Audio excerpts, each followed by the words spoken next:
Hi all, and Jason St. Just here, and today we're going to have a playthrough of the expansion to 1793, Patriots and Traitors, 1795, the Thermidorians.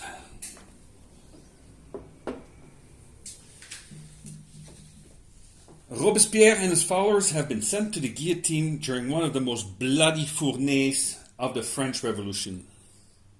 Around 90 Robespierrists were guillotined. What happened afterwards? You decide. This expansion takes place right after the fall of Robespierre in Thermidor, 1794. It is the epilogue to 1793 Patriots and Traitors, the icing on the French revolutionary cake. If you have played 1793 a few times, you will notice that this expansion will be easy to get onto the table. Next to a few changes in the general rules, you will notice that there is a completely different vibe to 1795, the Thermidorians. I will be playing a 4-player game.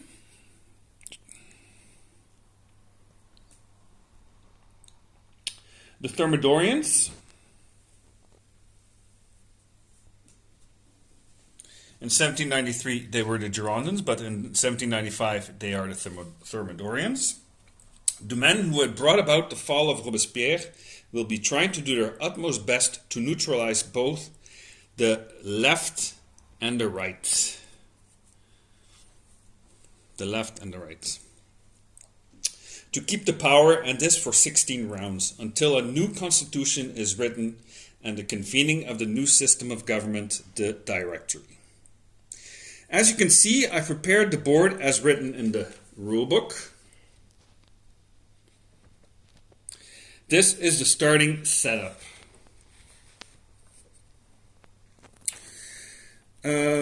First of all, I'm going through all the cards, all the hands that have been dealt, in order to make sure that nobody has any immediate to play cards, eye symbols in their hand.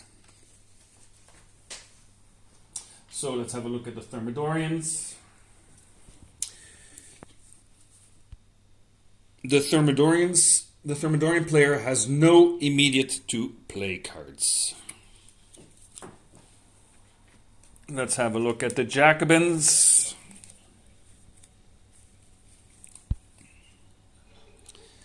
The Jacobin has been dealt an Austrian to Paris card, Graf von Clerfay. It is immediately discarded.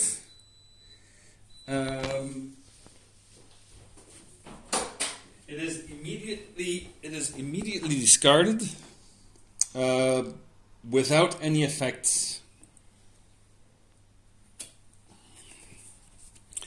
Let's have a look at the Conservatives, because the Feuillants are called the Conservatives in the 1795 expansion.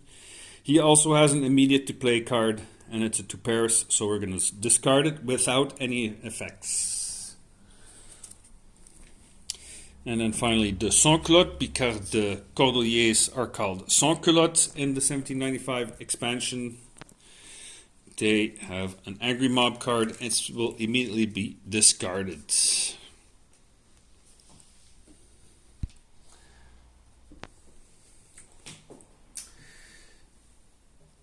The Thermidorian will start the game, obvious, since they currently have the majority in the National Convention.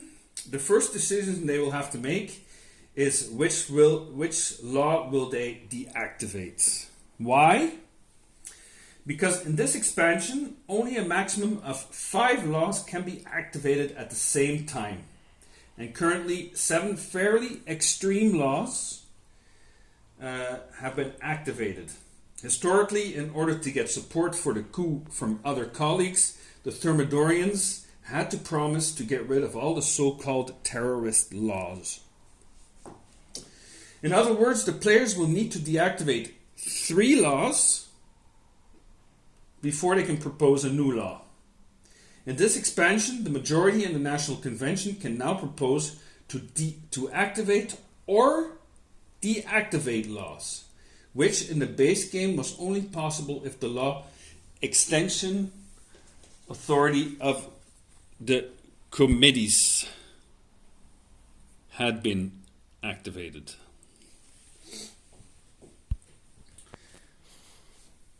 One thing is for sure, the Thermidorian does not want to get rid of La Marseillaise or the levée en masse. At least not for the moment. As you can see, the French revolutionary armies are on the move. Pichegru is already in Antwerp and Girondin is already in Brussels. In the end, the Thermidorian player proposes to deactivate the law of the Revolutionary Tribunal.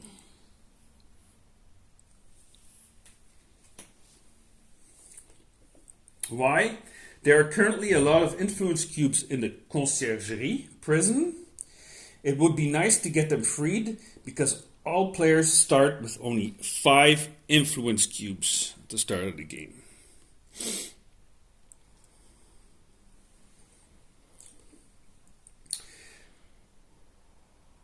Since nobody wants to lose their influence to the dry guillotine, the Thermidorian thinks that his colleagues in the Convention Nationale will also vote for the deactivation of the Revolutionary Tribunal. So, let's see what the Thermidorian has been dealt. A military offensive, the Baron de Batz, Joseph Fouché, and the printing press. The Thermidorian player would like more military influence. Of course, military might is always good. He is worried about the Republic's eastern borders. They are currently undefended.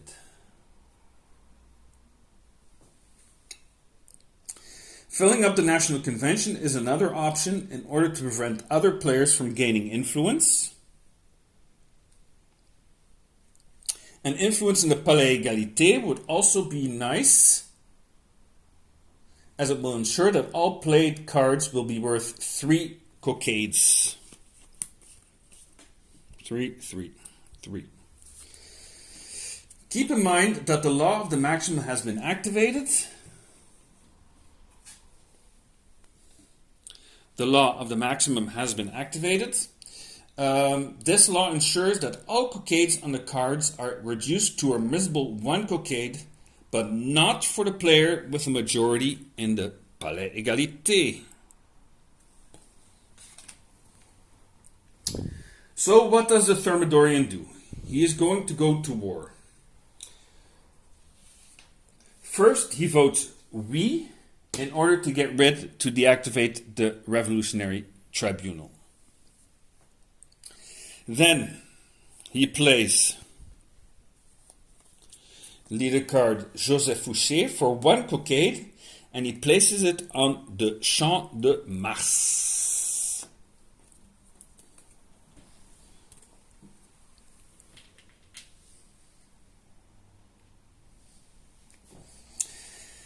Since La Marseillaise, the law La Marseillaise has been activated,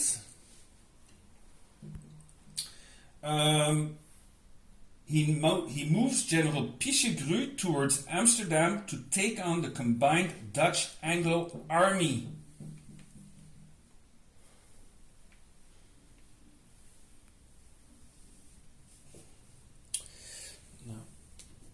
Now, what are their strengths? Let's look for the armies.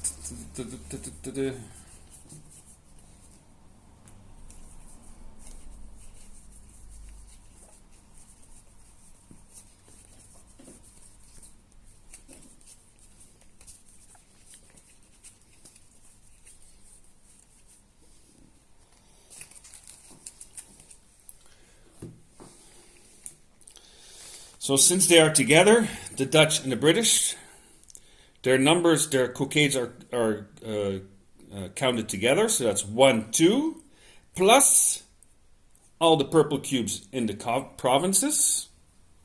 1, 2, 3, 4. So that's 4 versus, let's see, how much does Pichegru have? He has 3 plus 3, 4, 5. So that means that Pichegru wins the battle, and he decides to take on the Dutch to defeat them, and they are out of the game because they now sue for peace.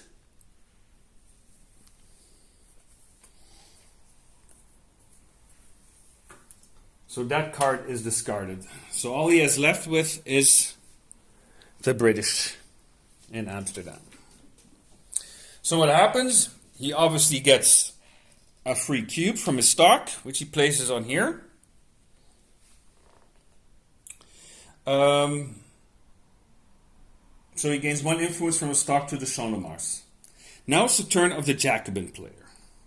Let's see what cards he has in his hand.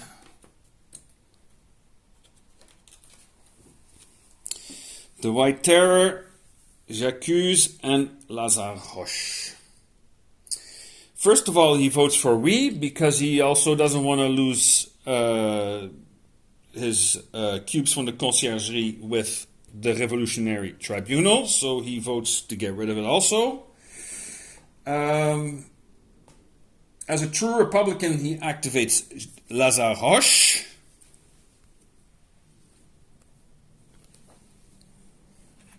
So he now has 2 generals, Lazare Roche and Jean-Baptiste Jourdan.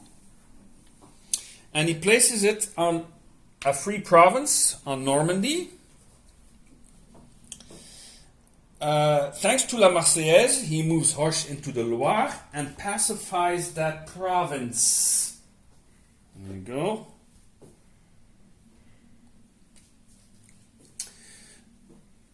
Now, with Revolutionary General Jourdan, he moves into Köln, as an Austrian general has already been placed to Paris. There you go. He moves into Köln. And since there's already an Austrian on the discard pile, let's see who he will face. He will face Graaf van Clerfayt. And the Graaf van Clerfayt has 2 military insight, plus there is 1 purple one on the Paris board, on the France board. So he has a total of 3, and Jourdan has 1 plus 3 here is 4. So again, there's a victory for the French Revolutionary armies, and the blue Jacobins obviously get a cube from their stock, and they place it on the Champ de Mars. There you go. That's a free cube he gets for the victory. But since he's also gone into Köln, into Germany, he also receives a golden coin.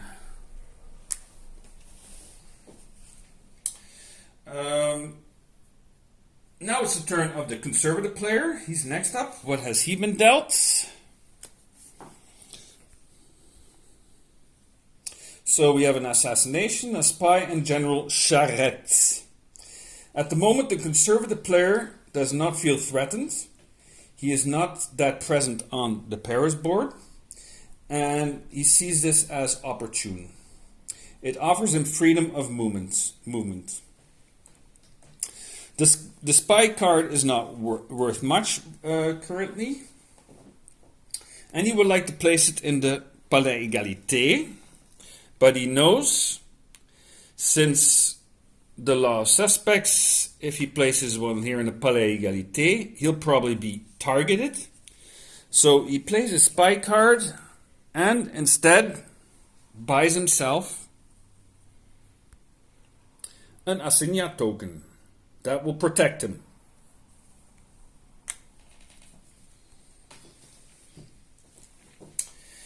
He can't vote because he's not in the Convention Nationale. Finally, it's the turn of the Sans-culotte player. But keep in mind, since the law of the maximum has been activated, the player with a majority in the Faubourg gets 2 actions. And in this case, it's the Sans-culotte who gets 2 actions because he has the majority. So let's see what he has in his hand.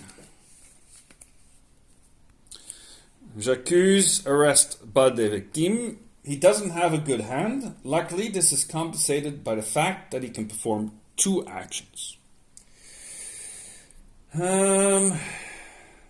His prime objective in order to win the game is to be able to activate the law Constitution of 1793. So it's obvious that he's going to try to get some influence in the National Convention. Keep in mind that he can't gain any more. He can't influence the faubourg because the Muscadin meeple is there. So it will prevent the Jacobins and the Sans-culotte from placing influence there. So what he's going to do is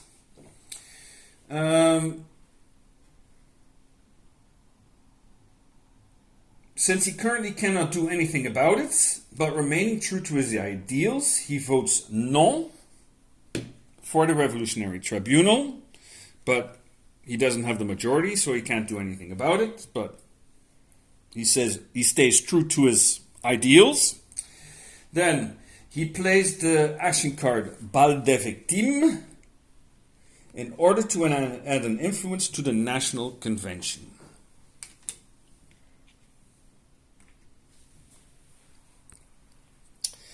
For a second action, he plays his arrest card to add yet another influence to the National Convention.